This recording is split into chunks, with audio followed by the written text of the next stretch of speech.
7 godina od svog osnutka u Livnu je obilježila jedna od najbrže rastućih autoprijevozničkih kompanija u Bosni i Hercegovini, a i šire, Livnobus. Radove kompanije usko je vezan za lokalnu zajednicu, pa je sa pozicioniranjem Livnobusa i Livno dobilo svoje zasluženo mjesto na autoprijevozničkoj i turističkoj karti BiH, ali i šire.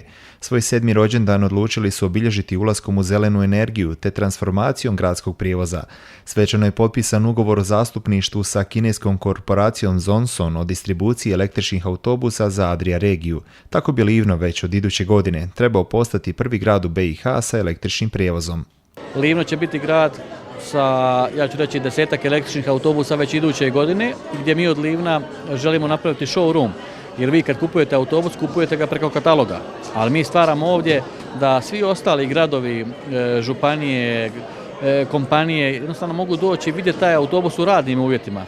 Ono što smo već poslali smo prema gradu zahtjev da nam se obilježe bus stajališta, da te autobuse pustimo tokom cijelog dana, ja ću reći, u jednu besplatnu promo vožnju da bude na korist svih građana Livna, a ujedno i jedan showroom za sve one koji budu dolazili u Livno da vide kako ti električni autobusi funkcioniraju.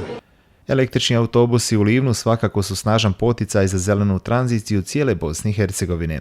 Mislim da je ovaj događaj danas u Livnu puno više od potpisivanja sporazuma, puno više od zelenih autobusa. On je jedan pokazatelj kako iz jedne male sredine, jedna mala tvrtka koja posluje nekih 7 godina, može napraviti tako veliki iskorak.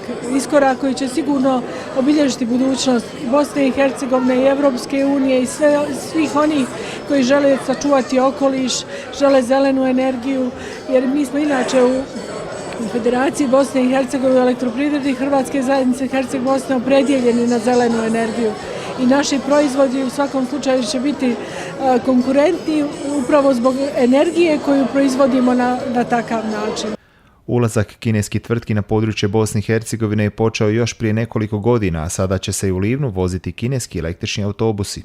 Kinezi su nas kontaktirali, te sigurnosne njihove provjere su trajale pa nekih 10 mjeseci, bezbroj sastanaka, odlazaka, svega, da bi danas sve to završilo sa ovim potpisom.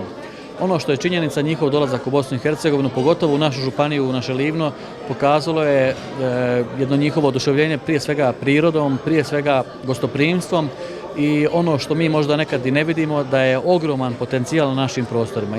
Potencijal koji je i prije Kineza prepoznao Livnobus, posebno Livna, čije znamenitosti i divlje konje promoviraju diljem Europe. Sada će u Livnu započeti novu zelenu eru gradskog prijevoza u BiH.